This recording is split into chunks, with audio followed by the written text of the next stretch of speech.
The bathroom tiles were cold against Nia's cheek, a stark contrast to the fire radiating from her side. Every breath was a negotiation with pain, a shallow, jagged intake of air that threatened to shatter the fragile stillness of the house. It was raining outside, a relentless, heavy downpour that hammered against the roof, masking the sound of her whimpers, but doing nothing to drown out the heavy footsteps pacing in the hallway. Derek was out there. The floorboards creaked with the familiar, predatory rhythm of his patrol, the same way he stalked a suspect. Only this time the perimeter was their living room, and the suspect was his wife. She curled tighter, her hand trembling uncontrollably as she clutched her phone. The screen was cracked, a spiderweb fracture running diagonally across the glass from where he had slapped it out of her hand earlier, but the glow was still there, a lifeline in the suffocating dark. She needed help. She couldn't call 911.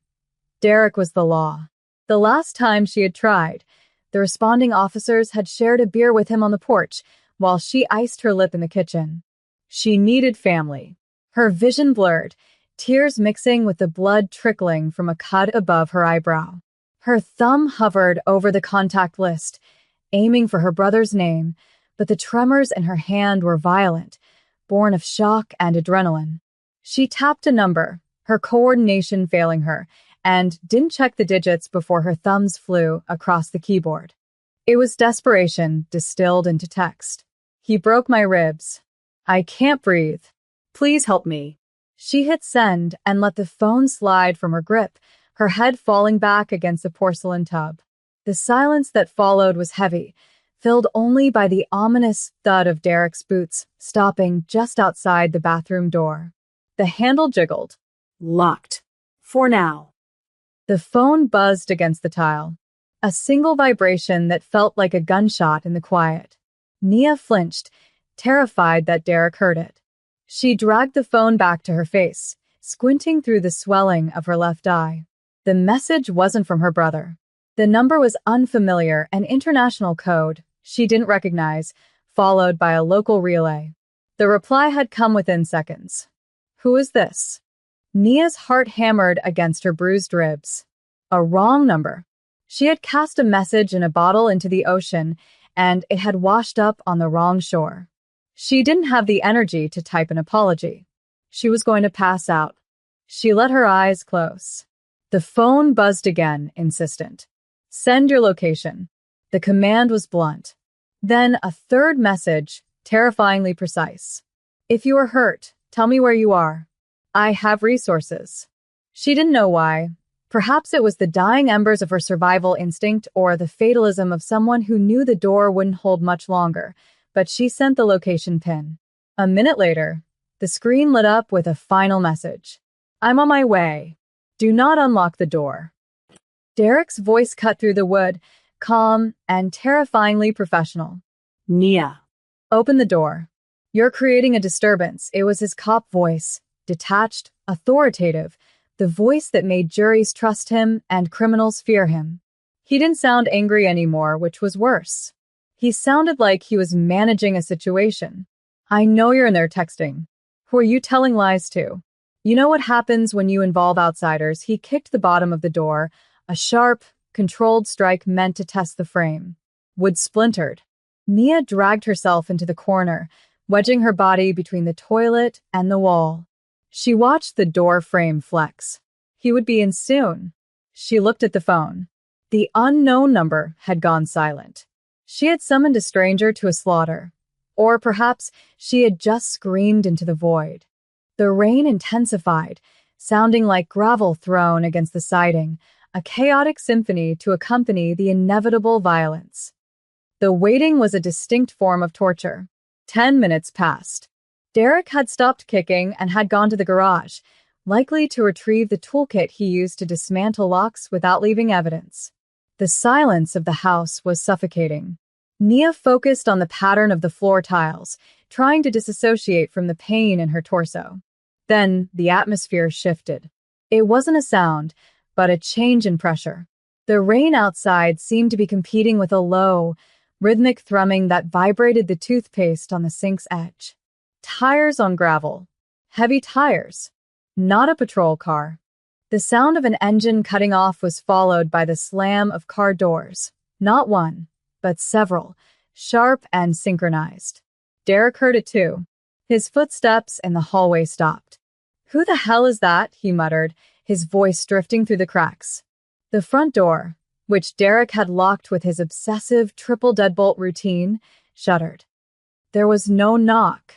There was no announcement of police presence, no request for entry. There was simply a deafening crash that shook the entire foundation of the bungalow. The sound of the front door being obliterated, likely by a battering ram or a breaching shotgun, echoed through the house.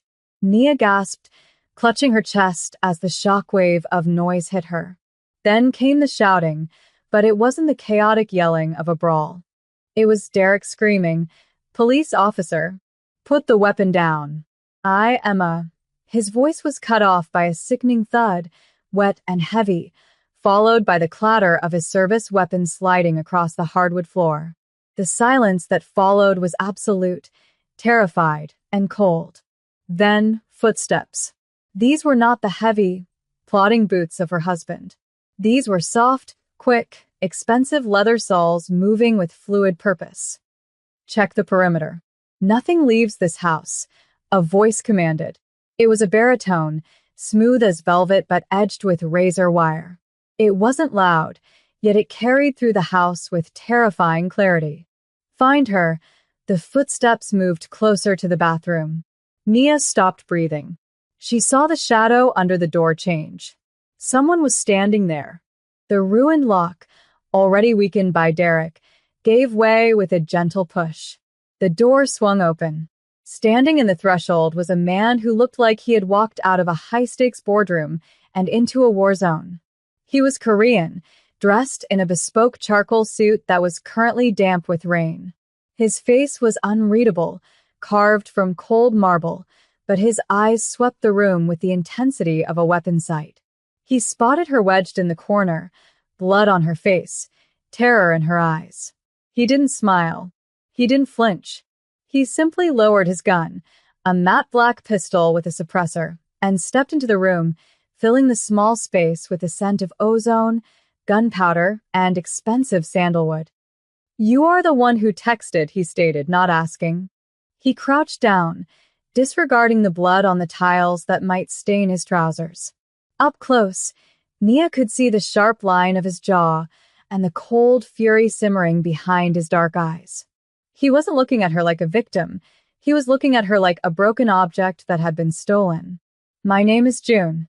You asked for help." He reached out, his hand hovering near her face. Nia flinched, a reflex carved into her by years of Derek's discipline. June frozen instantly. His expression didn't soften, but his gaze shifted, darkening as he looked at the bruise blooming on her cheek. "He did this?" June asked softly. Nia couldn't speak. She only nodded. June stood up abruptly, his presence towering over her. He tapped an earpiece. "Secure the mail." Do not kill him yet. "I want a conversation first." He looked back down at her. "Can you walk?" Nia tried to move, but the pain in her ribs flared so violently that her vision whited out. She gasped, a ragged sound that made June's jaw tighten. "No," she whispered, shame burning her throat. I can't." She expected annoyance. She expected him to leave her there while he dealt with business. Instead, June holstered his weapon in a fluid motion beneath his jacket. "Then I will carry you." It wasn't an offer. It was a statement of fact. He bent down, sliding one arm under her knees and the other behind her back. He was deceptively strong. He lifted her as if she weighed nothing, holding her close to his chest. The movement sent a spike of agony through her side, and she cried out, burying her face in the lapel of his suit. "Breathe," he ordered, his voice vibrating against her ear.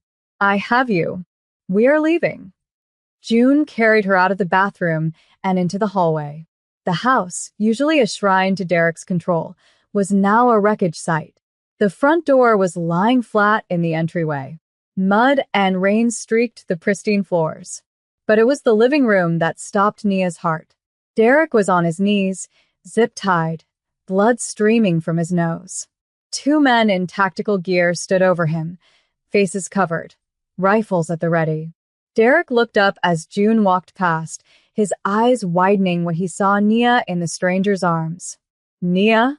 Derek choked out, struggling against the restraints. Nia, tell them. Imakop. You can't do this. June stopped. He didn't turn his body, just tilted his head slightly toward the kneeling man. The air in the room grew heavy, charged with a lethal static. June looked at Derek with the detached curiosity of a scientist examining a virulent bacteria. A badge is a shield for brave men, June said, his voice quiet enough that Derek had to strain to hear it over the rain. For you, it is merely a costume to hide a monster. June shifted his grip on Nia, pulling her slightly tighter, a possessive gesture that Derek didn't miss. She called the wrong number. June continued, his eyes dead and cold. But she found the right man, he signaled to his guards with a subtle nod. Bring him. We have a long night ahead. June turned and walked out into the storm. The rain hit Nia's face, cold and shocking, washing away the heat of the tears. A convoy of 3 black armored SUVs idled in the driveway, their engines purring like restrained beasts. The world outside the house looked different now, darker, dangerous, but for the first time in years, the danger wasn't directed at her. It was surrounding her, a wall of steel and violence standing between her and the man who had promised to love her. The back of the middle SUV was a mobile command center, bathed in low-level blue light. June placed her gently on the leather bench seat, his movements precise and careful, treating her body like fractured porcelain. A man in a gray sweater sat on the opposite bench, older, with a medical bag open on his knees. Doctor, June said, his tone leaving no room for delay. Ribs. Possible concussion. Lacerations, the doctor moved instantly, his hands gloved and efficient. June didn't sit. He stood by the open door for a moment, looking back at the house where his men were dragging a struggling Derek toward the rear vehicle.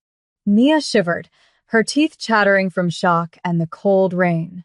June turned back to her, seeing the tremor.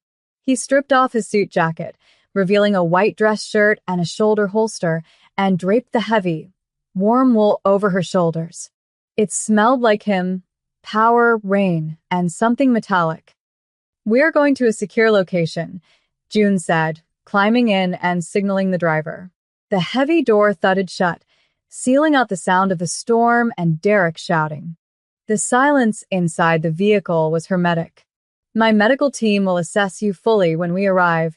Nia clutched the lapels of his jacket, the fabric rough against her fingertips. She looked at him, really looked at him, for the first time. He was terrifyingly handsome, but there was a darkness in him that matched the night. Why? She rasped, her voice broken. Why did you come? It was the only question that mattered. People didn't just show up for strangers. Not like this. June watched the doctor check her pupil response with a penlight. He rested his hand on the seat back near her head, not touching her, but close enough that she could feel the heat radiating from him. Fate is rarely accidental, he murmured, his gaze locking onto hers. You asked for a savior. You got a sinner. But tonight, I am your sinner.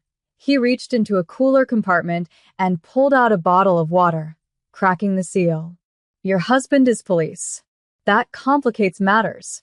It means the system you usually call for help is the enemy. He handed her the water. You are outside the law now, Nia. Because you are with me. The realization hit her harder than the pain. She hadn't just escaped. She had defected.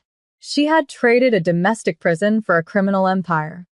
The drive was a blur of city lights streaking past the tinted windows. Nia drifted in and out of consciousness, the adrenaline crash pulling her under. The doctor gave her something for the pain, a small injection that made the fire in her ribs dull to a distant throb. She felt the car slow down, the gravity shifting as they ascended a steep incline. When the door opened again, they were in an underground garage, vast and sterile, filled with luxury cars that looked more like weapons than transport. June was there again, lifting her before she could try to move.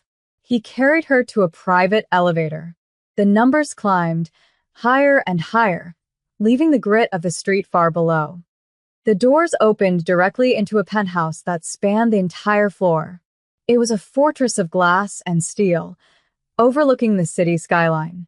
The view was breathtaking, a sprawling grid of gold and amber lights, but to Nia, it looked like a map of a world she could no longer touch. The space was beautiful, minimalist and cold, decorated in shades of slate and obsidian. "This is my home," June said, walking past a wall of windows. "It is the safest place in the city. No warrant reaches here. No badge opens these doors." He carried her into a bedroom that was larger than her entire house, laying her down on a bed with sheets that felt like silk water. "Rest," he commanded, stepping back as the doctor entered the room with a nurse in tow. June stood at the doorway, a sentinel in a white shirt, watching her with an intensity that made her skin prickle. "We will discuss your future when you wake." Nia looked at him, her eyelids heavy. "And Derek?" she whispered, the name tasting like ash. June's expression didn't change, but the temperature in the room seemed to drop. "He is currently a guest in the basement," June said, his voice devoid of any warmth. "He has many things to answer for. Breaking what belongs to me is a capital offense." Nia's breath hitched. "Belongs to me." The words hung in the air, a promise and a threat intertwined. She closed her eyes, the darkness taking her, knowing that she had traded the monster in her bed for the dragon at the door. The digital clock on the bedside table read 3 a.m., glowing softly in the cavernous darkness of the master suite. Nia woke not with a start, but with a slow, heavy drag into consciousness, her body feeling like it had been reconstructed from lead. For a terrifying second, the silence of the room felt like the prelude to a blow, the kind of quiet Derek used to weaponize before an explosion. She flinched, her hand flying to her ribs, but instead of the sharp bite of untreated fractures, she felt the stiff, supportive embrace of a medical brace and the softness of high-thread count cotton. The air was cool, filtered, and smelled faintly of antiseptic and expensive cologne. She wasn't in the bungalow. She wasn't waiting for the door to be kicked in. She turned her head, the movement slow and stiff, and found him sitting in a wingback chair by the floor-to-ceiling window. June was awake, or perhaps he never slept. He had discarded his tie and unbuttoned the collar of his white shirt, the sleeves rolled up to reveal forearms that were corded with muscle and marked by a faint, jagged scar running down his left wrist. He held a tumbler of amber liquid, swirling it gently, the ice clinking with a sound that seemed too loud in the stillness. He wasn't looking at the city lights below. He was watching her. His gaze was heavy, a physical weight that pressed her back into the pillows. "The pain is manageable?" he asked, his voice a low rumble that vibrated in her chest. It wasn't a polite inquiry. It was an assessment. Nia nodded, her throat dry. "Water," she rasped. Before she could try to push herself up, June was moving. He set his glass down and crossed the room with that fluid, predatory grace, picking up a carafe from the nightstand. He didn't just hand her the glass. He sat on the edge of the oversized bed, the mattress shifting under his weight, bringing him into her personal space. He slid a hand behind her neck, his fingers cool and strong against her feverish skin, and lifted her head gently. "Drink slowly," he commanded, tilting the glass to her lips. The intimacy of the act was staggering. Derek had never cared for her injuries. He had only caused them. This stranger, this dangerous man who commanded armies, was holding her with a reverence usually reserved for religious artifacts. Nia drank, her eyes locked on his. He was close enough that she could see the flecks of gold in his dark eyes, close enough to feel the heat radiating from his chest. "Why?" she whispered again, the question haunting her. "I'm just a wrong number." June lowered her back to the pillows, but didn't pull away. His hand lingered near her cheek, his thumb tracing the line of her jaw where a bruise was fading from purple to green. There are no wrong numbers in my world, Nia. Only paths that intersect. His face hardened slightly, a shadow passing over his features. You called out into the dark. I answered. That creates a bond. He leaned in closer, his voice dropping to a whisper that sent shivers down her spine. And now that you are here, inside my walls, you are no longer a statistic. You are mine to guard. The possessiveness in his tone should have terrified her. It echoed the control she had just escaped, but coming from him, it felt different.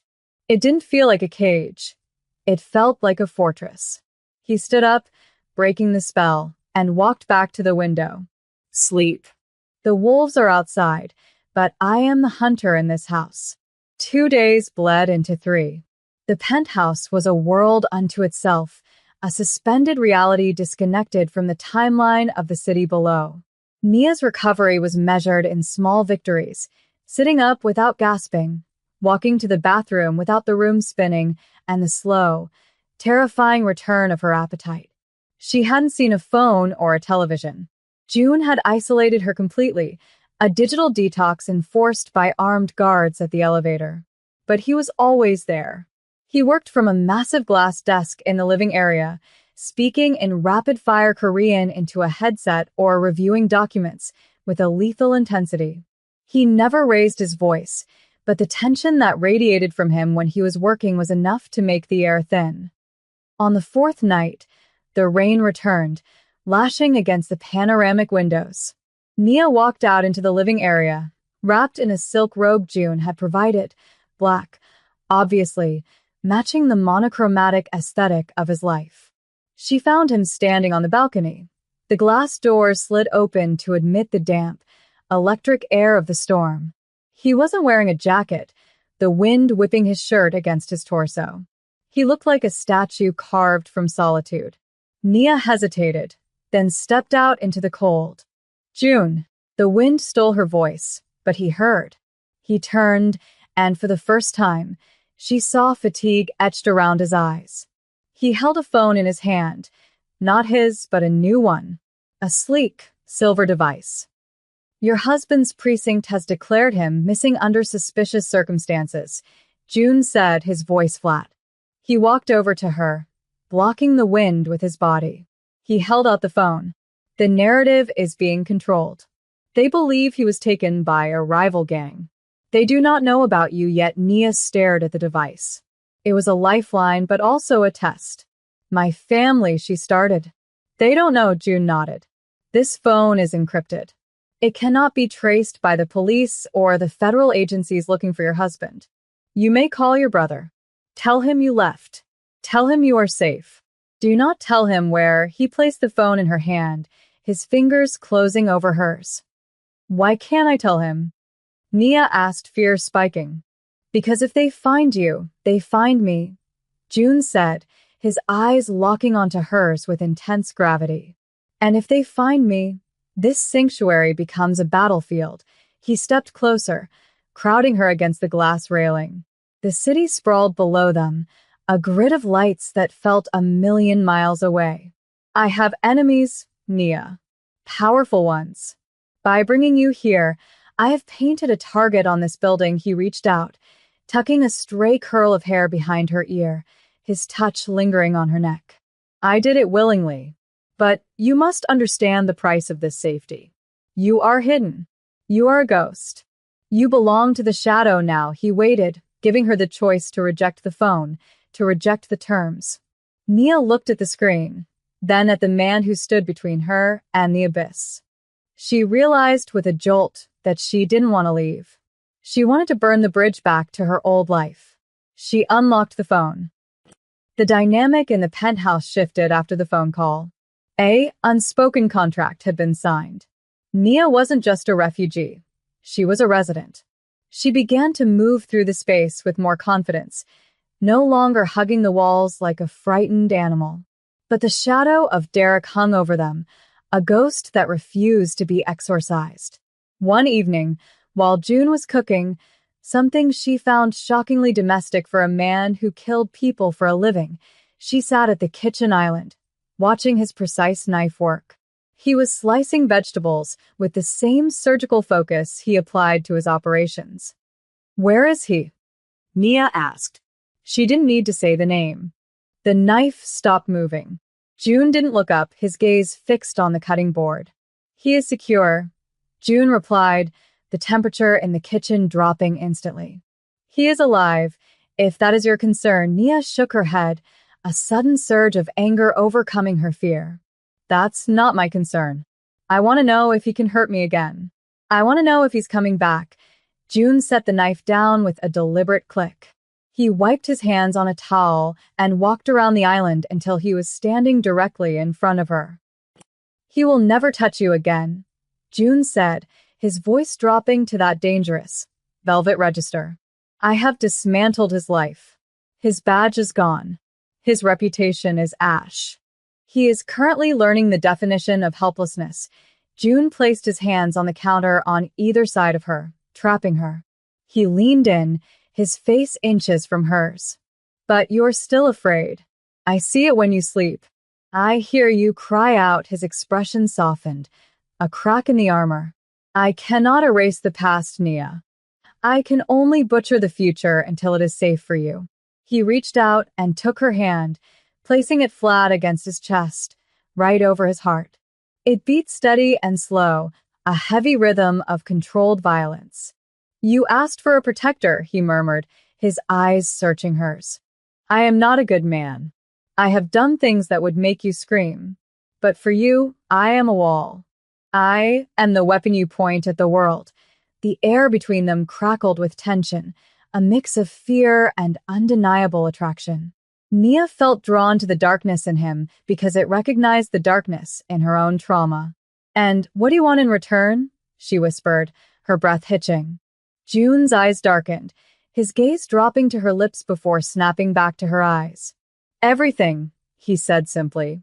"I want your loyalty. I want your trust. I want you to look at me and not see a monster." The peace was shattered on a Tuesday. It started with a perimeter alarm, a soft chime that escalated quickly into a blaring siren. The lights in the penthouse turned red, emergency shutters slamming down over the panoramic windows with the sound of guillotines falling. Nia froze in the hallway, a book dropping from her hands. June materialized from his office, a submachine gun already in his hands, his suit jacket gone, his holster visible. He moved with terrifying speed, grabbing her arm and pulling her away from the entryway. "Security breach," he said, his voice calm but rapid. "Lobby level." They bypassed the biometric scanners. Is it the police?" Nia asked, breathless, as he hustled her toward the master bedroom. "Worse," June said grimly. "Mercenaries. Paid for by someone who wants to reclaim your husband's honor. Or perhaps my rival's sensing weakness." He shoved her into the walk-in closet, which she now realized was a reinforced panic room. He tapped a panel on the wall, and a rack of weapons spun out. "Stay here. Lock the door. Do not open it unless you hear my voice." He turned to leave, but Nia grabbed his arm. The muscles were hard as rock. "June," she said, her voice trembling. "Don't die." It was a selfish plea, but it was also a confession. She couldn't survive this without him. June paused, looking back at her. The adrenaline had dilated his pupils, making him look wild. For a second, he looked like he might kiss her, a desperate, final kind of kiss, but he held back. He brought his hand to her face, his thumb sweeping over her cheekbone. "I have no intention of dying today," he growled. "I have not yet claimed my reward." He pulled away, the steel door sliding shut between them, locking with a definitive thud. Inside the darkness of the safe room, Nia watched the security feeds on a hidden monitor. She saw the hallway outside the elevator. Smoke grenades filled the corridor. Laser sights cut through the haze. She saw June move. He was a blur of efficiency, a dancer in a ballet of bullets. He didn't just shoot. He controlled the space, moving from cover to cover, his shots precise and lethal. It wasn't a fight. It was an execution. But then, a lucky shot clipped his shoulder. Nia screamed in the silence of the room, her hand pressing against the screen. He stumbled, blood blooming on his white shirt, but he didn't fall. He returned fire, dropping the last assailant with a double tap to the chest. He leaned against the wall, breathing hard, looking directly at the camera as if he knew she was watching. He was hurt, and he had bled for her. The aftermath was a flurry of medical staff and cleanup crews, but June waved them all away from the master suite. He sat on the edge of the bed, his shirt cut away, a bandage wrapped tight around his upper arm. The bullet had grazed him. Painful, bloody, but not fatal. Nia stood before him, a bowl of warm water and a cloth in her hands, insisting on cleaning the surrounding skin herself. The power dynamic had shifted. He was the injured one now, and she was the caretaker. The silence in the room was heavy, not with threat, but with the weight of what had just happened. He had gone to war for her. Nia wrung out the cloth, her hands steady now. She wiped the dried blood from his chest, tracing the hard lines of his muscles. "You're hurt," she said softly, her voice thick with emotion. "You took a bullet." June watched her, his eyes hooded. The pain medication was kicking in, softening his sharp edges. "A small price," he murmured. "I told you. I am your shield." He caught her hand, stopping her movements. His grip was weaker than usual, but still possessive. "Did you see?" he asked, his voice rough. "Did you see what I am?" He was asking if she saw the killer, the monster. "I saw a man who kept his word," Nia whispered. She stepped closer, stepping between his knees. She wasn't afraid anymore. The fear had burned away in the gunfire, leaving something harder, brighter. She placed her free hand on the side of his face, her thumb stroking his cheek.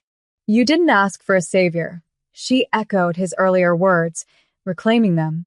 "You asked for a reason to fight." June leaned into her touch, his eyes closing for a brief second, surrendering to the contact. "You are dangerous, Nia," he groaned, opening his eyes to look at her with raw, unfiltered hunger. "You make me want to burn the world down just to keep you warm." He pulled her down, not roughly this time, but with an insistent gravity. She went willingly, sitting on his lap, careful of his injury. Her hands found purchase on his shoulders. "Then burn it," she said, her voice a vow. "Burn it all." "I'm not going back to the ashes." June's hand tangled in her hair, pulling her face to his.